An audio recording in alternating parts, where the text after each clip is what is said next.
Welcome to the Best of series on Wesley Impact. As we wrapped up recording for 2013, we had many favourite shows that viewers wanted us to share again.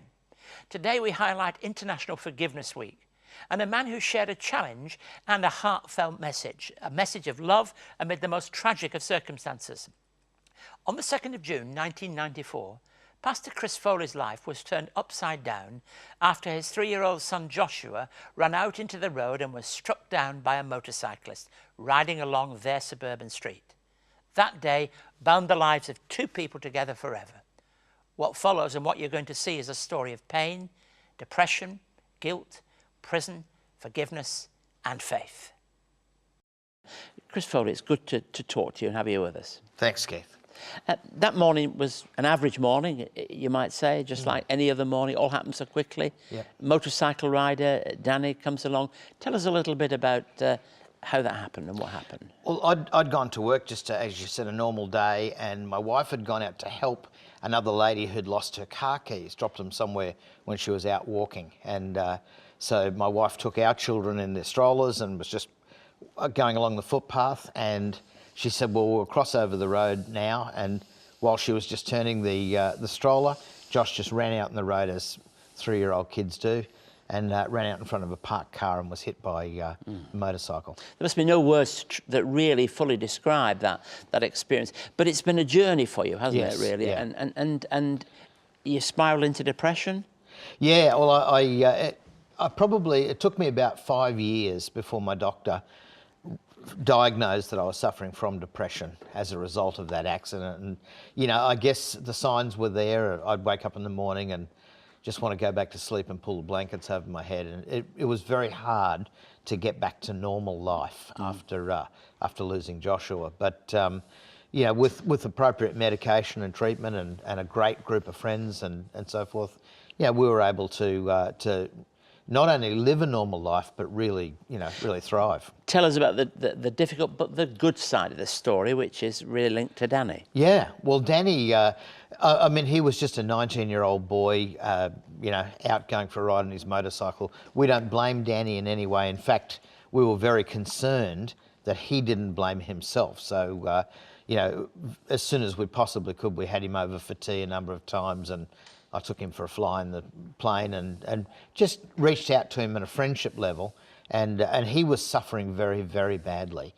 So we kind of kept in touch with him as long as we could, but then for work he moved away. So how important is the offer of forgiveness?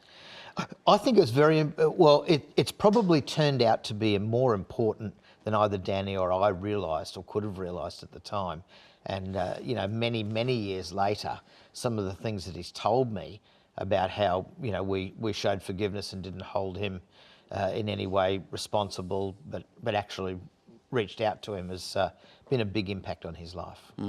Let's pause it there, because I want to introduce today's performer, and then we'll come back and dig a little bit deeper in that. Merriam-Webster's a gospel worship leader, contemporary singer-songwriter. She's chosen one of her own compilations. It's called Fall Upon Your Knees.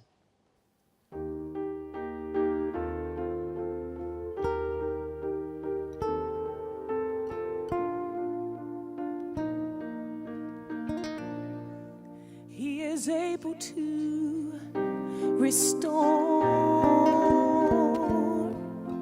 He is able to heal. He is able to reprove. But he is able to forgive. Though your spirit may be wounded, or your heart be filled with grief, the proud will have no hope, but the humble know defeat. So fall upon your knees.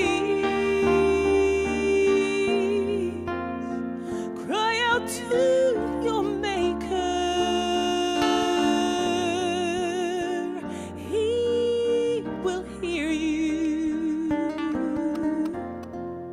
'cause He's your secret place will fall upon your knees. Bow before your Maker. He will deliver you, 'cause he's your secret place.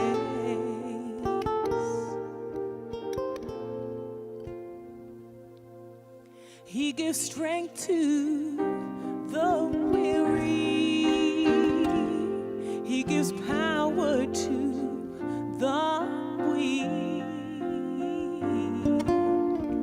When you go to him in secret,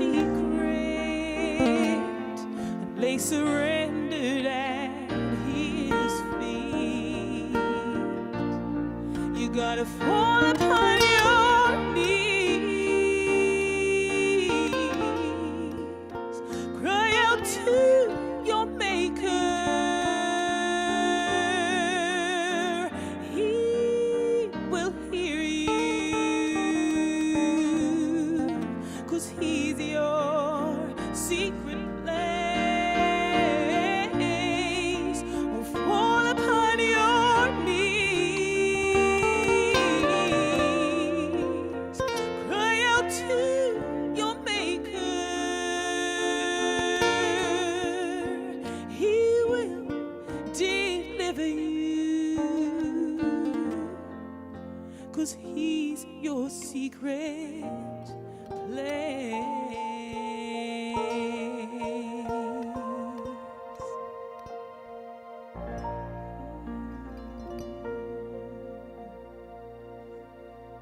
To commemorate 200 years of faith and pioneering care in Australia, Wesley Mission has released a publication documenting its work in the community. Everyone needs a little rest. Everyone needs a little joy. For more information on today's people, today's story, you can contact us on 02 9263 5555 or email us at impacttv@wesleymission.org.au. Now, if you'd like to know more about Miriam's music, her details are going to be on the Wesley Impact webpage all this week. I'm continuing my conversation with Pastor Chris Foley. Look, you've told us a little bit about that story. What's been amazing is the way in which your whole family, your children, have kind of adopted Danny's own son into your life too. You say one newspaper, it almost feels like you've adopted him. Yeah. Yeah, well, we, and not only our own family, but our whole church family has really adopted him as well.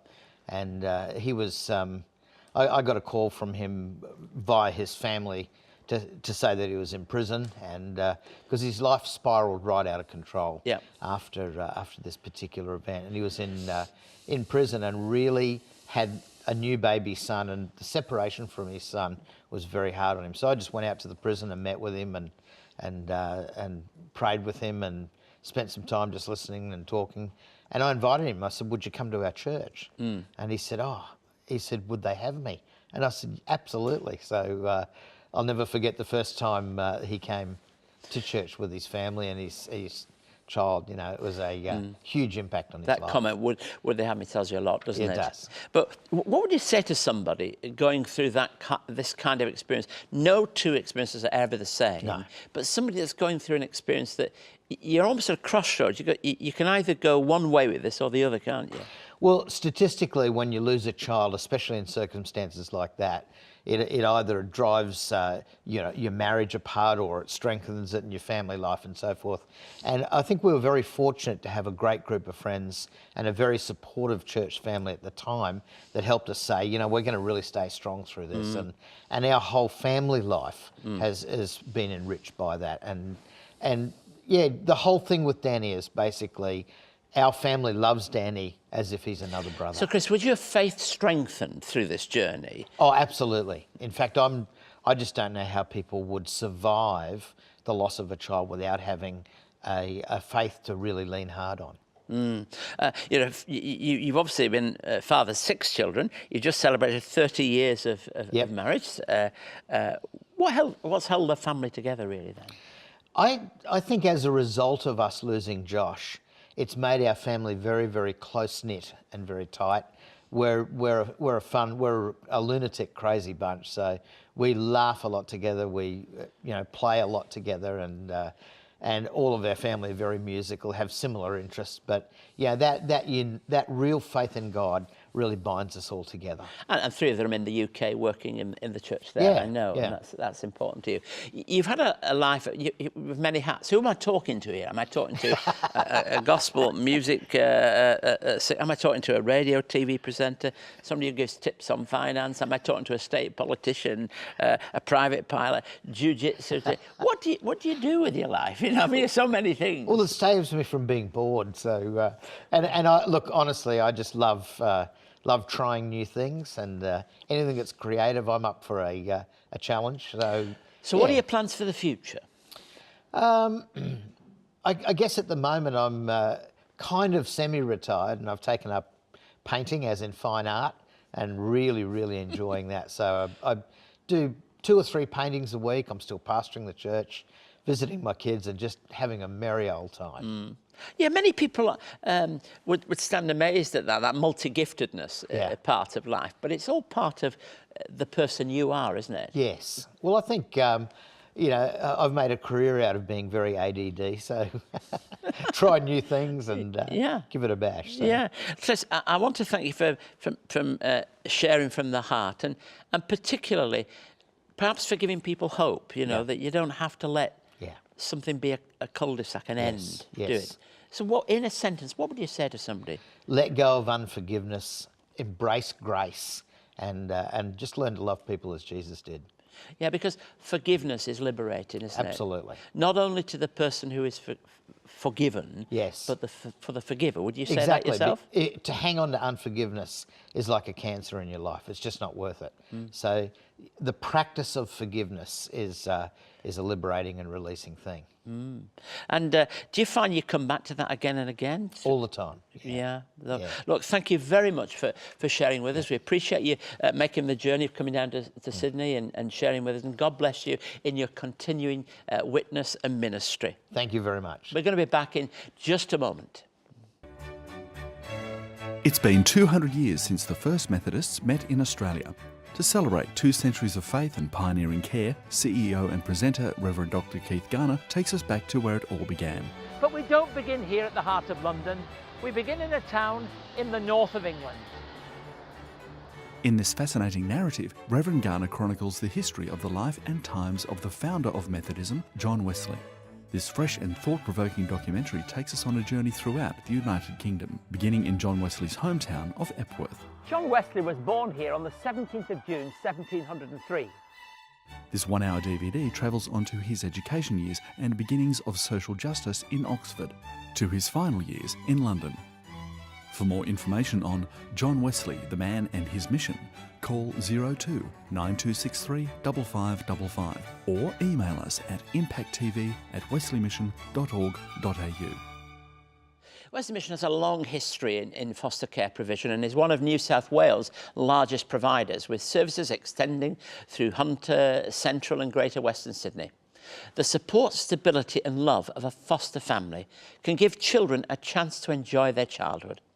Wesley Mission recently celebrated a new out-of-home care service in Maitland, which will oversee 228 children with 150 carers. Let's take a look together.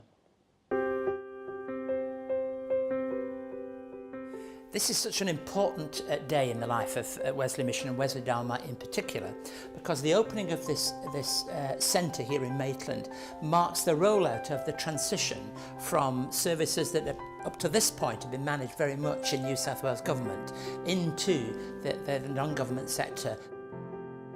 So I'm Alison Wooden. I'm a case manager at Maitland and I've been working with Wesley for 3 months. The family were the first family that came across to me. I've been working with them since September. They're just a wonderful family, very open and welcoming.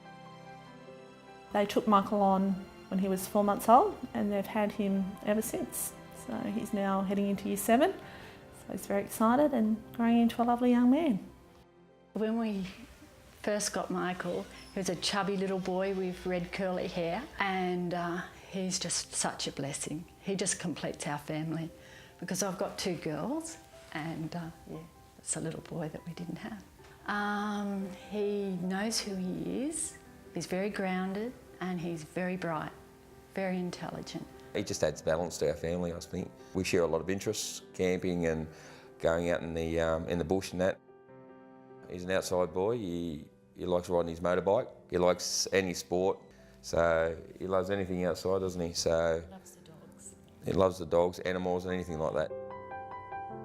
I chose Wesley Mission because they were a Christian base and I felt safe to go to them, and they've been so supportive.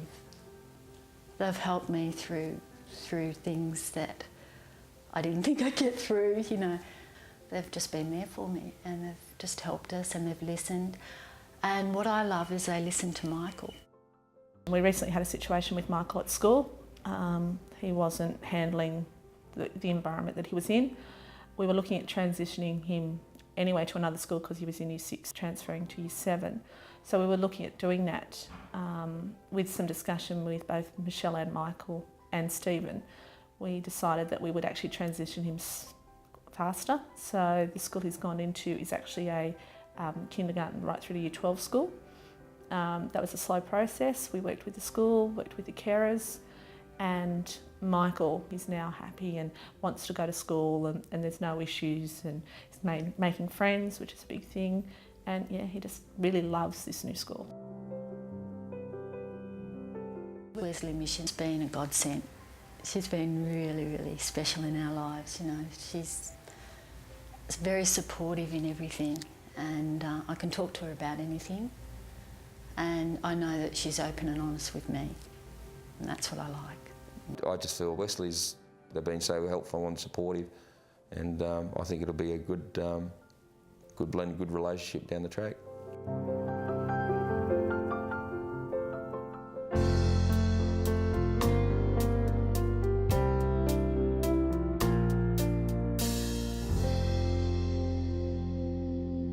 That's a lovely story, isn't it? I want to tell you a story now from the Bible, from Luke 19. Now, it's the familiar story of Zacchaeus. Now, Zacchaeus is very typical as a story of Luke's Gospel. We could read the parts in chapter 19 of Luke, but we know he was a man by the name of Zacchaeus. He was a chief tax collector and was wealthy. He wanted to see Jesus and who he was, but because he was short, he couldn't see him. And the rest of the story makes some kind of sense. But you know, what really is important in this story is Zacchaeus as a person. There's lots of things we could say about him. We certainly could focus upon his stature and size, but that's not the main thing. We're told that he was a chief tax collector and was wealthy. Well, that's the whole story. You see, tax collectors were very, very close to the edge. They were close to the edge of corruption. Often they were involved in keeping cuts for themselves. And he was very wealthy. And he wasn't just your average tax collector. He was the chief tax collector. Now, what that would do is would ostracize him from everybody else. So many people would find it very difficult to relate to this guy. So there he is. It would be somebody who would feel somehow by their job and by their work, they could hardly identify with other people. Now, there must be some people who have jobs of that kind today.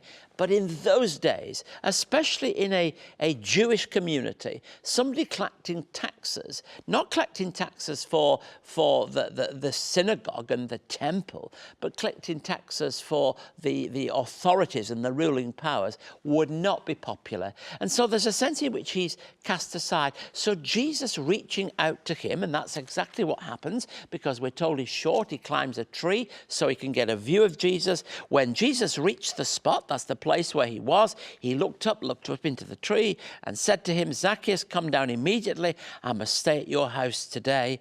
So he came down at once and welcomed him gladly. Now, this is really Jesus taking the initiative. We've heard a story about forgiveness, and the great thing about forgiveness is the initiative that God takes in Jesus Christ into our lives. And that's what happens here with Zacchaeus. Probably there were things that in Zacchaeus' life that really needed to be forgiven, and there's no question at all that here he is prepared to take that initiative and to offer something that's real. So what we read in verse 8, after he's gone to his house to share a meal, we read these words. But Zacchaeus stood up and said to the Lord, after he'd felt this welcome and forgiveness of God, remember, look, Lord, here and now I give half of my possessions to the poor, and if I've cheated anybody out of anything, I'll pay back 4 times the amount.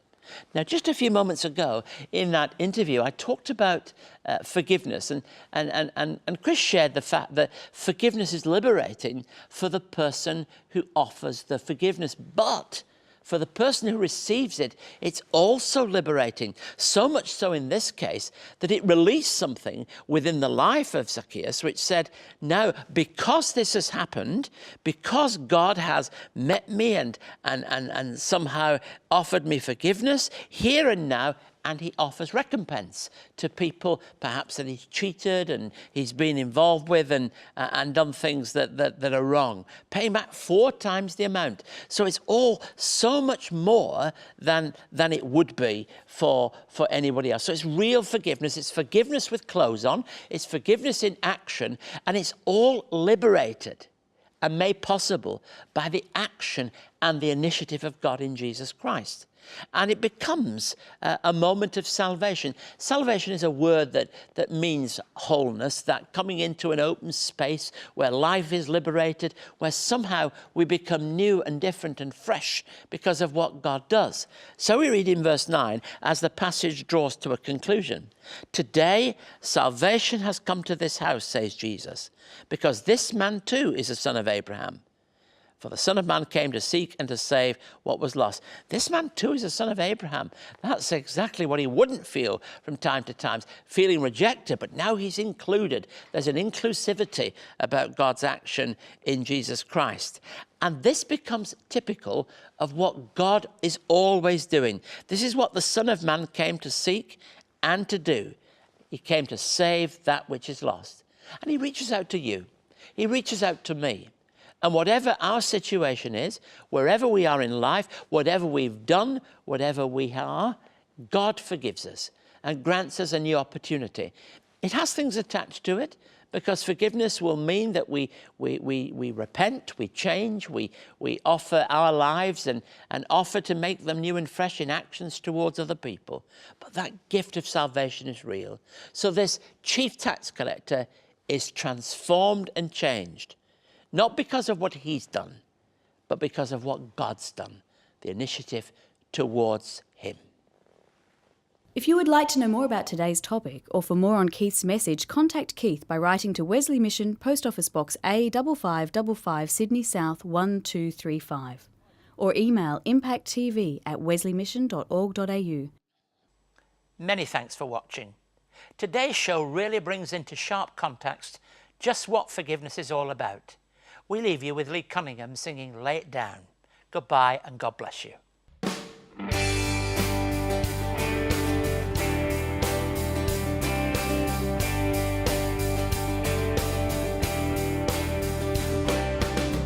It's been a while since I've seen you. We've had our differences, I know it's true. We've been tied down by words unspoken that we carry around.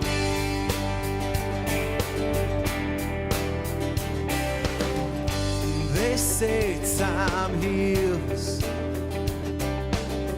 but that ain't completely true, I feel. We're shut it out. Who knows how long it's been holding us down. Come lay it down. This thing is way too heavy for us to still